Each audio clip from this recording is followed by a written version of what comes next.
The courtroom had always been seen as a place of order, but today it felt more like the center of a brewing storm. The walls, once symbols of justice and finality, now seemed to tremble under the weight of a scandal too large to ignore. How had it come to this? How had a figure once trusted to uphold the law become the very symbol of its betrayal?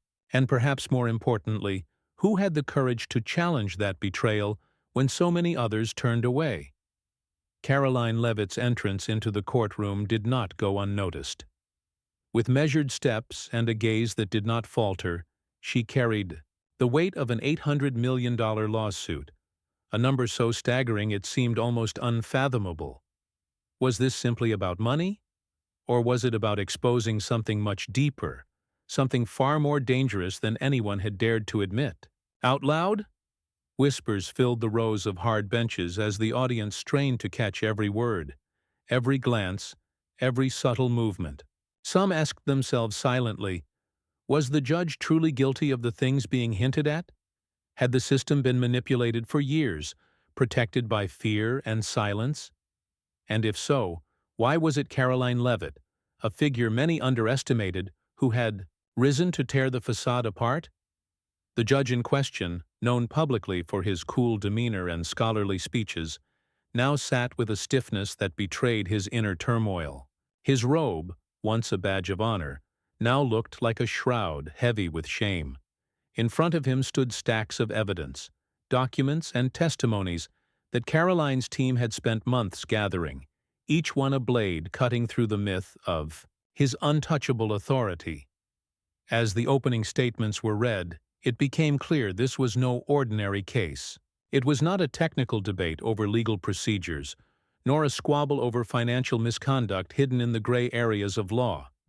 This was a direct, brutal confrontation between truth and a man who had built an empire of fear and influence behind the guise of respectability. And for the first time in years, he was losing. Cameras outside the courthouse caught the frenzy. Reporters jostled for position, desperate for any glimpse of the proceedings. Social media erupted with speculation. Who else might be implicated? Was this just the beginning of a larger reckoning? Every moment seemed to suggest that something enormous was unfolding, something that would ripple far beyond the courthouse walls. Karoline's legal team moved with precision, each word sharpened by months of preparation. But Karoline herself was the soul of the battle. She sat forward, listening intently, eyes never leaving the judge. It was not arrogance or vengeance that drove her, but something much more dangerous to the corrupt, a relentless belief in accountability. As the first day of testimony closed, tension hung in the air so thick it could almost be tasted. The judge gathered his papers with trembling hands, casting one last glance at Karoline before retreating into his chambers. But there was no refuge for him there. Word was already spreading that investigators were digging into his finances, his personal relationships, even old rulings that now seemed suspiciously convenient for wealthy elites. The walls were closing in, and as night fell over the city, one question haunted every corner of the legal world. If a man with that much power could be brought so low, what else might come crashing down next? The answer, as the world would soon find out, was far more explosive than anyone imagined. The second day of proceedings began under a sky heavy with dark clouds, as if even the heavens were bracing for what was about to unfold. The courthouse, now surrounded by layers of media vans and restless crowds, looked less like a place of solemn law and more like the epicenter of a historic reckoning. Inside, the atmosphere was suffocating. Reporters clutched their notepads with white knuckles, lawyers reviewed their documents with grim expressions, and ordinary citizens, packed into every available seat, watched with a mix of awe and dread. No one spoke unless necessary. Every breath, every whisper, every glance seemed amplified against the towering silence that awaited the next revelation. Karoline Leavitt did not need to raise her voice to command the room. With careful deliberation, she introduced a piece of evidence so damaging that the judge visibly recoiled upon its presentation. It was a set of wire transfers, meticulously traced and linked to offshore accounts, amounts so large they dwarfed the salaries and legal earnings the judge had publicly reported. Not speculative, not circumstantial. Hard, cold proof. There was a moment, brief but deafening, where it seemed even the judge forgot to breathe. His hands, once so steady when delivering verdicts that sealed the fates of others, now trembled as he tried to maintain composure. He stammered objections that rang hollow, desperate echoes of a man whose mask had been ripped away in full view of the nation. Karoline leaned into that silence with the precision of a veteran fighter. She moved with restraint, never gloating, never grandstanding, but instead allowing the evidence to speak for itself. It was a strategy rooted in strength, letting the undeniable truth do the heaviest damage. Outside, the story exploded like wildfire. News outlets ran breathless coverage, spitting out words like scandal, cover-up, and national disgrace. Prominent figures who once praised the judge's brilliance now scrambled to distance themselves. Political allies fell. Silent spokespeople offered weak denials. And behind the scenes, the machinery of influence and power began to grind and buckle. Yet the most dramatic moment came when Karoline called a surprise witness, a former clerk who had served under the judge for years. Pale, visibly shaken but determined, the clerk testified to backroom deals, pressure to rule favorably for certain individuals, and warnings that disobedience would end a career before it even began. The judge erupted. For the first time in his long career, he lost control, slamming his hand on the bench and shouting accusations of betrayal and conspiracy. Gasps echoed through the courtroom. But it was too late. The damage was done. His tantrum, broadcast live, was not the outburst of an innocent man. It was the raw panic of someone realizing the empire he built was crumbling beneath his feet. Karoline remained motionless as chaos unfolded around her. Her expression was unreadable, but her eyes burned with a steady resolve that spoke louder than any argument she could have made. That night, news leaked that federal investigators had officially opened a case against the judge, seizing assets and securing warrants for a full investigation. His passport had been flagged. His accounts were frozen. He was, for the first time, trapped in a system he had once ruled without fear. Yet just as it seemed justice would finally prevail, the judge made a move no one expected, a desperate, reckless attempt to save himself at any cost. And as the sun rose on the third day, the world would watch in shock as events took a turn that no one, not even Karoline, could have predicted. The morning began with a ripple of confusion that quickly escalated into a tidal wave of disbelief. Court officials arrived early, only to discover the judge's chambers had been emptied overnight. Personal items, case files, even the framed commendations that once lined his office walls. Gone. A single note remained on his desk, a scrawled message that read more like a taunt than an explanation. "The truth is never as simple as it seems." Whispers swept through the building. Had he fled? Was he in hiding? Was he plotting some last-minute legal maneuver? Reporters descended like a storm, cameras flashing as theories exploded across television screens and social media feeds. Speculation turned to certainty when airport security footage leaked, showing the judge wearing a hat pulled low over his face, slipping through the crowds at a private terminal under the cover of night. Karoline Leavitt sat quietly at the front of the courtroom. As news broke, she did not gloat, nor did she revel in the downfall of the man who had tried so desperately to outmaneuver her. Her expression was one of solemn understanding. She knew better than anyone that corruption, once cornered, rarely surrendered without a fight. But even Karoline had not anticipated just how far he would go. By midday, authorities confirmed the worst fears. The judge had boarded a private plane bound for a country with no extradition treaty. It was official. He had fled the country, abandoning his post, abandoning his defense, and most damningly, abandoning any claim to innocence he once desperately clung to. The courthouse became a battleground of outrage and disbelief. Protesters gathered outside, waving signs demanding accountability, shouting for broader investigations. Inside, Karoline met with her legal team behind closed doors, formulating the next steps. Though the immediate battle had shifted, the war was far from over. The lawsuit was not merely against the judge as an individual. It was against the entire corrupt network that had propped him up for years.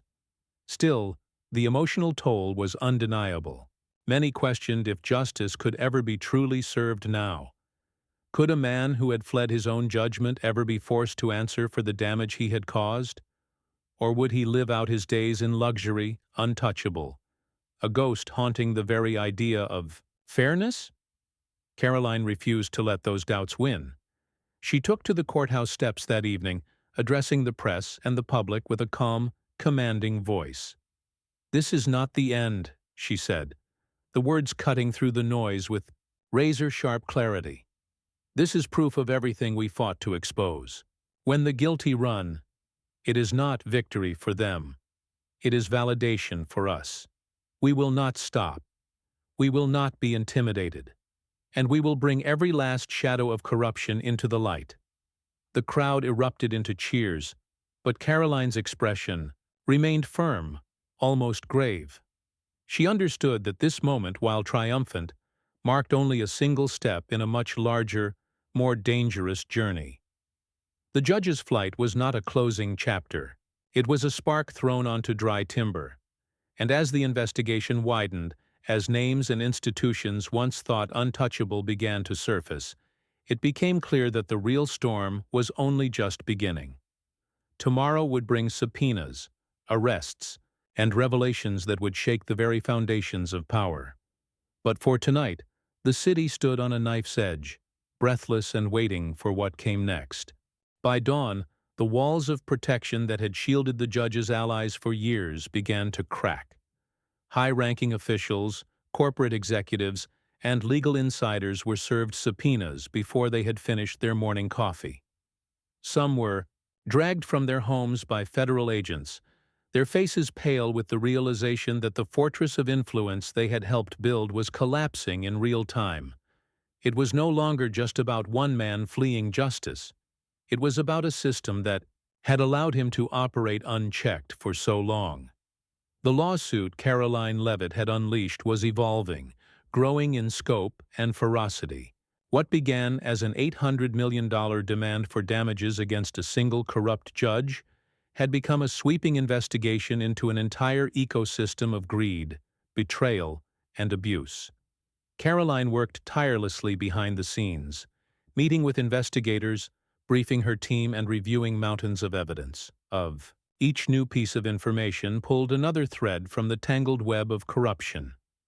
The deeper they dug, the clearer it became that the judge's actions were not isolated incidents, but part of a larger network operating in the shadows, manipulating outcomes, silencing dissent, and protecting their own. Public outrage reached a fever pitch. Massive protests flooded the streets, not just outside the courthouse, but in cities across the nation. Crowds demanded resignations, demanded reform, demanded that every last person connected to the scandal be held accountable. Trust in the institutions meant to serve the people was at an all-time low, and it was Karoline, with her relentless pursuit of the truth, who stood at the center of the firestorm. Meanwhile, the judge, now a fugitive, found that life on the run was not the luxury escape he had imagined. Reports emerged of him being turned away by foreign banks, his accounts frozen, his once powerful friends refusing his calls.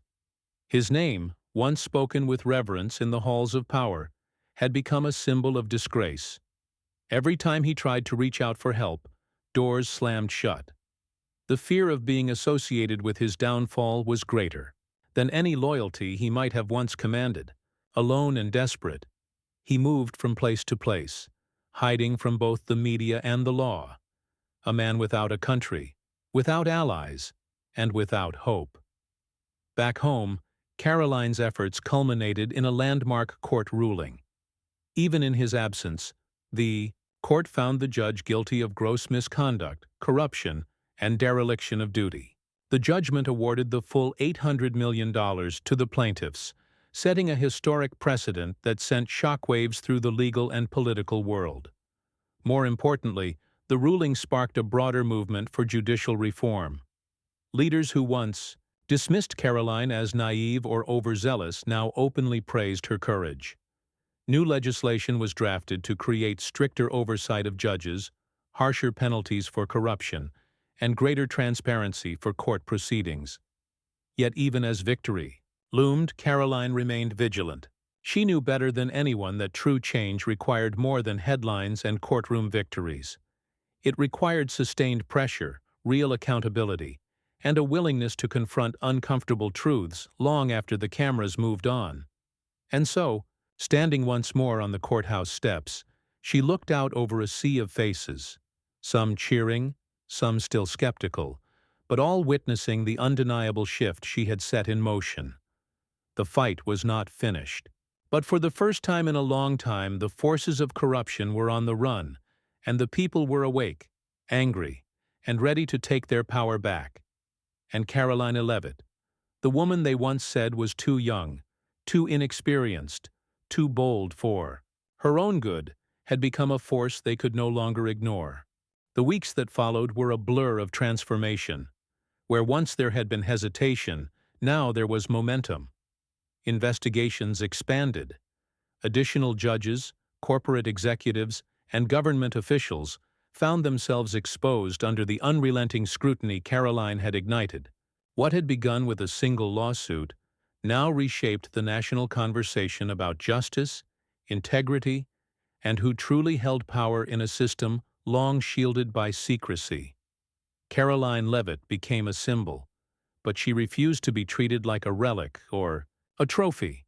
She gave interview after interview, not to bask in the victory, but to remind the public that the real work had only just begun. She spoke of vigilance, of maintaining pressure, of refusing to allow a single triumph to lull the nation back into complacency. In a live televised address, standing in front of the newly reformed courthouse, an institution that had once buried the truth and now promised to protect it, Karoline delivered the words that would be etched into history books. "Justice is not inevitable," she said, her voice steady, carrying across the crowd. "It must be demanded. It must be defended.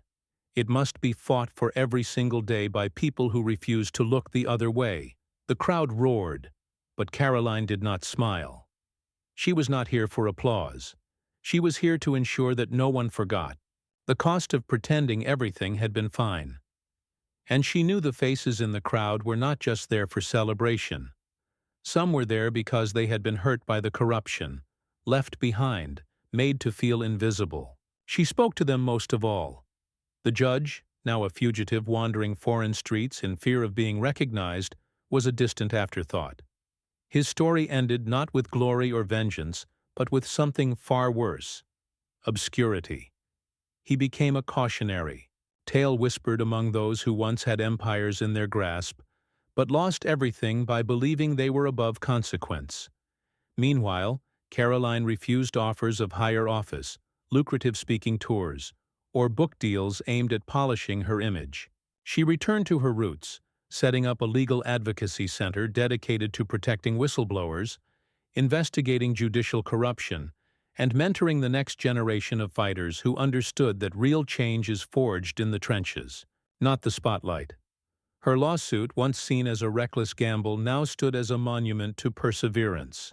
The reforms that followed reshaped the judicial landscape, ensuring that never again could a single man or woman manipulate justice unchecked. Transparency became the new standard, and accountability was no longer just a slogan, but a living, breathing reality. In the final analysis, the judge had run. The old order had collapsed, and the system had been forced to reckon with its failures. But it was Karoline's relentless spirit, her refusal to back down when every door slammed shut, that had delivered the real victory. As the city buzzed with new energy, and as a nation rediscovered its own strength, one truth remained clear, unshakable: and enduring. Sometimes it only takes one determined voice to tear down walls that seemed unbreakable. Sometimes it only takes one lawsuit to change the course of history. And sometimes it only takes one person standing against the tide to remind the world that justice, though battered and bruised, will always find a way to rise.